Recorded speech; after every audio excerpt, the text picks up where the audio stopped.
Hello and welcome to the latest episode of Zach's Tech Talk Tuesday. My name is Ryan McQueeney, and today we will actually be joined by a special guest to discuss the intersection of technology and logistics, specifically the emergence of robotics in retail shipping and processing, really just how robots are disrupting the retail logistics network right now, specifically with some cool stuff going on in robotics in warehouses and fulfilling online orders. I don't talk about it a ton on this specific show, but if you follow my content throughout the Zach's tree of stuff, if you will, you know I've been pretty fascinated by the business of this holiday shopping period. And, for all the volatility we've seen recently in the stock market, it's obviously still a really solid consumer spending environment. And this holiday season is off to a hot start. The Turkey 5, the stretch of shopping holidays from Thanksgiving through Cyber Monday. I think Amazon coined that term. I'm running with it. It's crushing all sorts of records this year, mostly notching all-time highs in terms of online shopping for those 5 days. We're now about a week away from Christmas, and that's kind of the traditional culmination of the holiday shopping period. I think the day after Christmas is actually a very busy day for shopping as well. But all of these people ordering online using these e-commerce platforms kind of adds a new wrinkle into this logistics network. And I wanted to know how these retailers make it all work. How do they possibly fulfill all these orders? How can you really keep meeting the demand of all these different folks? And as it turns out, robotics are here. Robots are helping pick up the slack and doing this type of work. And to discuss this further today, I am joined by Bill Studebaker, who is the president and CIO of ROBO Global. We've had the ROBO Global folks on this program before, and I think some other podcasts here in Zach's network you may have listened to. But just in case you're unfamiliar, Robo Global is an index and research company focused on the budding robotics and automation industries. These are the people you want to talk to if you have any curiosities about robots right now. Cut right through the Hollywood tropes and look at the real world impact this technology is having on regular people, regular industries, traditional businesses like this logistics network I'm talking about. So with all of this in mind, I hope you enjoy my conversation with Bill.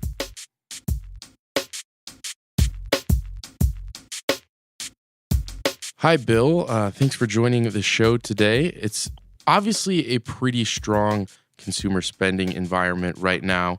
And with that, we saw Black Friday and Cyber Monday crush all sorts of records, with overall holiday shopping expected to grow sizably this year. But of course, this puts a strain on retail's logistics networks. And as you're here to discuss, robots are kind of coming to the rescue this year. Can you help paint this picture more clearly for us? Where exactly are automation and robotics appearing in the retail chain, and how do these companies make it all work?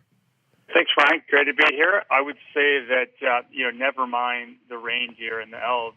This year, robots are helping to deliver the holidays. And robots, I think people are coming to the awareness that they're becoming an integral part of all retail operations, really by helping to improve or move inventory faster, more accurately, and with more visibility in aid of rising volumes and need for greater order precision. And the use of robotics and other automation technology in industrial operations is growing, but although the vast majority of warehouse work remains largely manual. But this has to change. I mean, Deloitte forecasts that online sales are going to grow between 17 to 22% this holiday season over last year, reaching upwards of $150 billion. And I think the important thing here is that the robots really more than double the speed at which orders are processed and help, companies keep tabs on inventory. And this is no more apparent than what's going on at Amazon. Amazon's purchase of Kiva Systems back in 2012 really ignited a robotics arms race globally. They recognized that to be great at e-commerce, you need to be great at fulfillment. So they cut down the fulfillment speeds with product from inside of 60 to 75 minutes with a human to inside of 15 minutes with a robot. And so, again, it's not about the cost of the product per se. It's the ability to get it to the people. And I think we're just at the cusp of huge growth for years, if not decades to come. I'm glad you brought up Amazon, and I think maybe we can kind of just use them as the base of this next part of the conversation, because they made a really big move involving the hourly factory employees that I think we've all seen, that we'll get to in a second. But you touched on the efficiency of these robots there, obviously something that Amazon benefits from. But I think whenever we talk about robots doing jobs like this, jobs that humans have historically done, but jobs that robots obviously can do more efficiently, some folks start to get nervous about the future of employment for real people. So just how great of a disruption to the human workforce do you think these robots could create? I think that they're creating, more demand. I mean, it was interesting. It was back in, I think it was 1964, a group of Nobel Prize winners known as the Ad Hoc Committee on the Triple Revolution, which was a book that they had authored, warned that machines would usher in a system of almost unlimited productive capacity that would cause disruptive levels of unemployment. And, now that's transformed into people's view that you're going to lose your job to a robot sooner than you think. Well, I think what people are failing to appreciate and understand is that we are transforming work. And AI and robotics are actually helping to create new jobs and new opportunity. We can't predict what jobs will be created in the future, but it's always been like that, and it's going to continue to be like that. Back in the 1900s, 60% of our employment was in ag, and there was a visceral concern that all people are going to be, left without a job. Well, now we've absorbed that, where our economy now has 2% of the workforce in ag.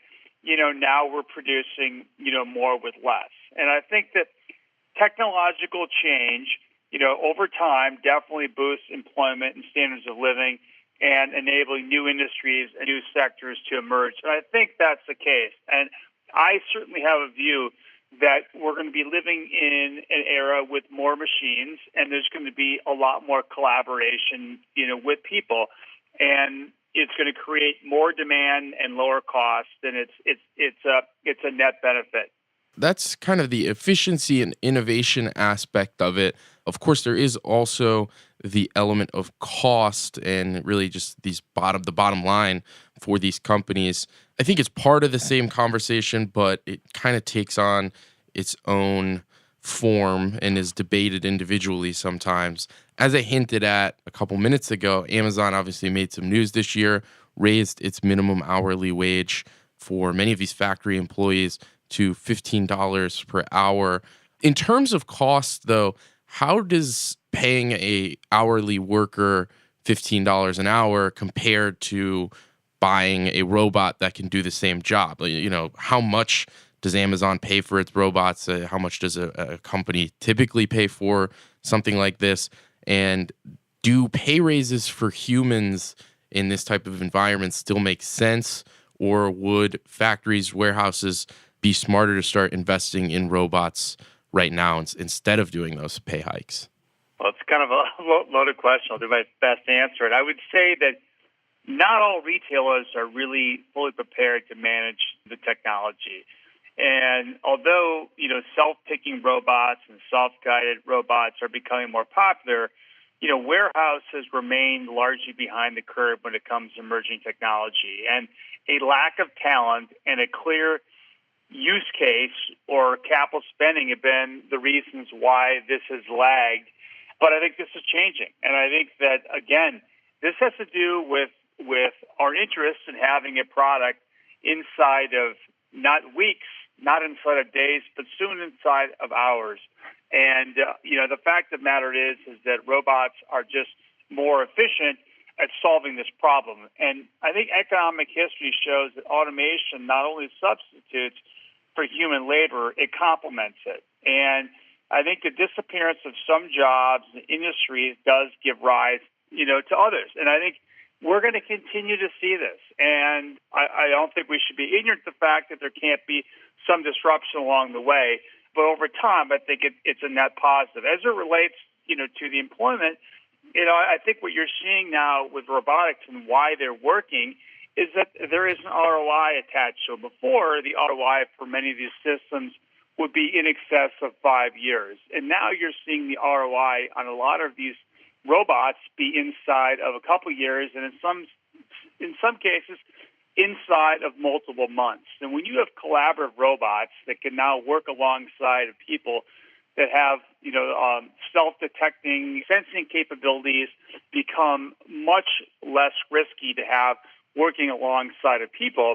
Universal Robots, which is owned by Teradyne, has a robot that they claim has a payback inside of 180 days. So I think this is what you're beginning to see, with robotics. But, the cost of it depends on the complexity of your operation and the need for flexibility. So it's a hard question to answer. But I think that in terms of product quality, productivity, efficiency, growth, retailers are scrambling to meet demand.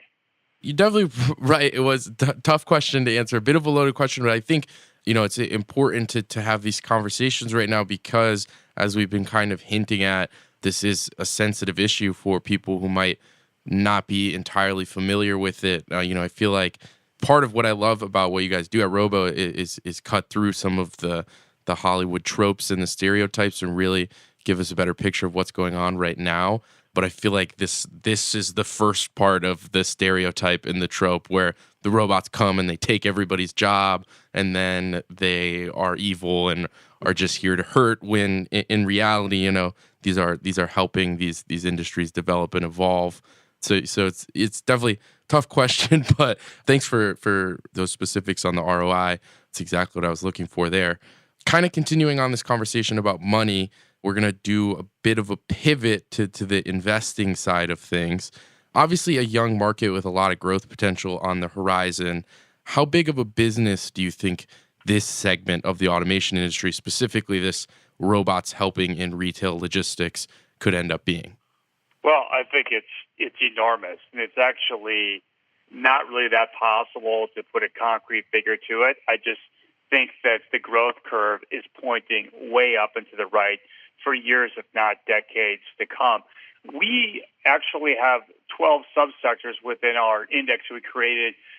Warehouse or logistics automation is one of them. And interestingly, of all the subsectors in our index since we launched 5 years ago, logistics warehouse automation is the best performing subsector. It's around 10 or 12% of our index. It's grown in the neighborhood of around 200%. Don't quote me on that number, since we launched 5 years ago. And this is all happening again because of Amazon and how they're bringing about the disruption. I mean, if you're in e-commerce, you have no choice but to use technologies like automation to enable your business. It's happening not just in the U.S., but globally. If you look at what's driving the bus, it's actually mobile payments transactions. In China last year, they had $9 trillion in mobile payments transactions. Their e-commerce business industry is growing in excess of 40%. That compares to the U.S., where we had mobile payments transactions last year of only around 125 billion. So China is in the neighborhood of 50 times larger than we are. And so when you look at e-commerce, it's 10% of our sales and growing. And this is going to continue everywhere, not just North America, but Asia and Europe and everywhere. So when you think about AI and robotics, when you think about warehouse logistics automation, it's actually the epicenter of where automation is happening. Right. Again, getting back to those common misconceptions, it feels like everybody might think that this is more of an industrial thing with manufacturing, or even looking further ahead into robots in the home and thinking about those types of markets. But I would agree that the growth here seems almost limitless. In the same vein, you brought up the index. I would love to hear more about the index and how it's structured, specifically with this sector that you mentioned. What types of things you look for in companies, and then any other thoughts you have on opportunities for investors to gain direct exposure to this growth at the moment, as opposed to more speculative long-term picks. Right. So we were the first company ever to have created an index that tracks robotics, automation, AI. And we did this over 5 years ago with the belief and anticipation that robotics and AI were going to change the nature of work and how we live. Fast forward 5 years later, we couldn't be more convicted of what's happening. Robotics and AI are not any niche technologies. They're actually foundational technologies that are being applied to all industries, all markets, and it's happening now. So as we invest in robotics and AI, which actually we think is one of the most exciting areas to be looking at, we think it's important to invest across technologies and applications, so really the entire value chain of the industry. So in terms of the industry, we were the first to have created an index to track this, because prior to us doing this, it did not exist. And when you think about it, if you pull up the word AI years ago, what would come up in a classic Wall Street geek system? Well, nothing. That was just Elon Musk science fiction term. If you thought about robotics, that was just an Elon Musk science fiction term as well. And what would come up? Absolutely nothing. Well, we went out and stratified it and created our own classification. We identify a company as a technology or an application. So the technology is what makes the autonomous system work. That's the computing, the AI, the processing, sensing, actuation, and integration. And then the applications, really the use cases. So where is robotics and AI being deployed? Well, actually everywhere. Into healthcare, into ag, into food, into consumer, into warehouse, industrial automation, into security and surveillance, just to name a few. So that's how we did it. And to get in our index, we're looking for the companies that have the highest revenue purity that's directly revolved around selling technologies or applications in robotics and AI. We only have two position weights. We have what's called a pure play, a bellwether. That's a 2% weighting. That's 40% of our portfolio. The non-pure plays are 60% of the portfolio and has a 1% weight. So we're looking for companies that have leadership in technology, that are real companies with real revenues being derived, from either a technology or an application. And so right now we're invested across 88 different companies in 14 different geographies. It's 40% U.S., it's 60% international. And the exciting thing is that we think that we're in the early days at the front end of massive disruption and opportunities for investors, and investors must get positioned for what's going to be coming in the years ahead. We have hindsight of knowing what happened with the internet and how that transitioned. We have hindsight of seeing how streaming video became a mainstream application, whereas 5-6 years ago that was very speculative, and no one thought that Netflix could survive. And look what's happened. We think this is a setup here. And when you look at the industry, we have 12 subsectors. Logistics automation is one of our subsectors. We have around 10% of our portfolio exposed there to names that are really diversified across the world. We could talk about some of those names if you'd like.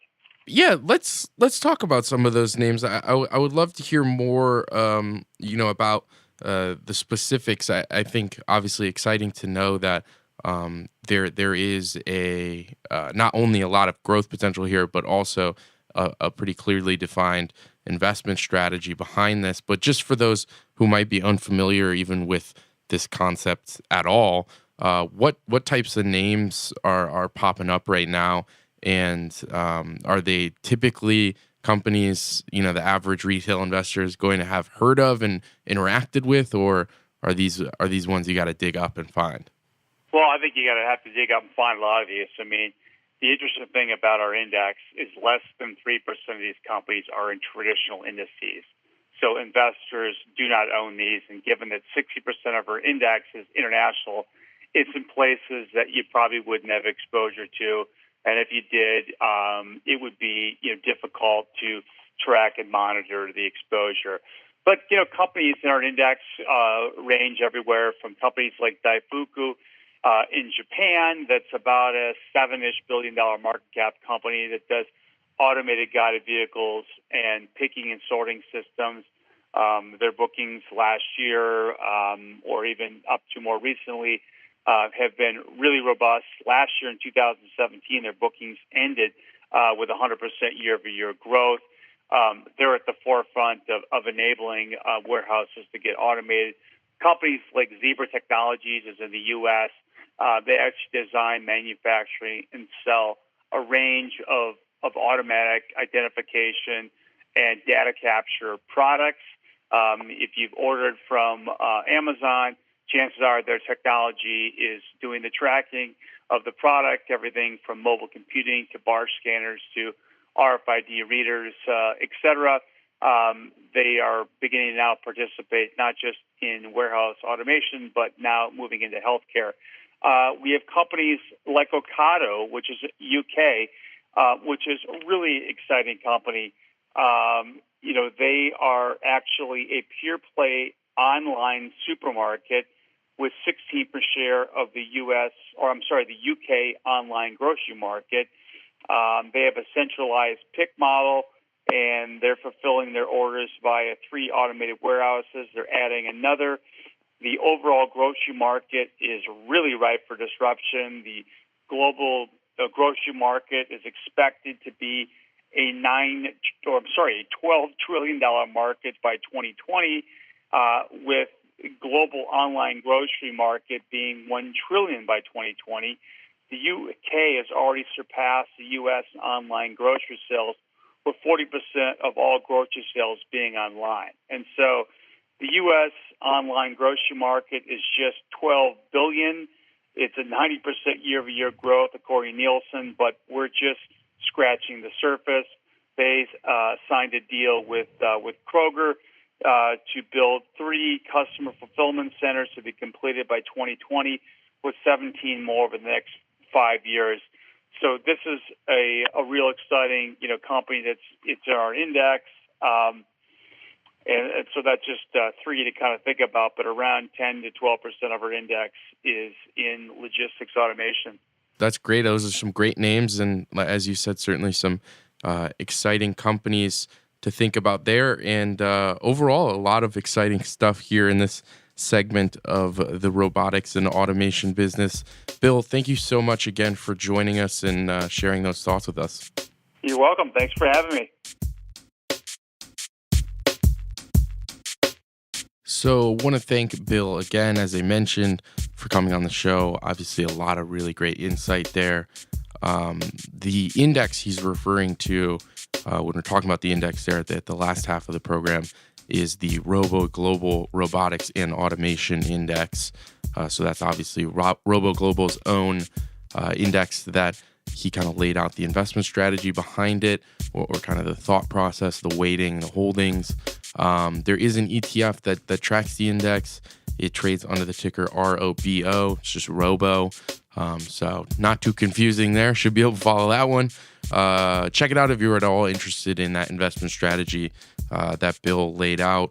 Hope you enjoyed that show. A lot of great new perspective on how automation is shaking up the logistics industry.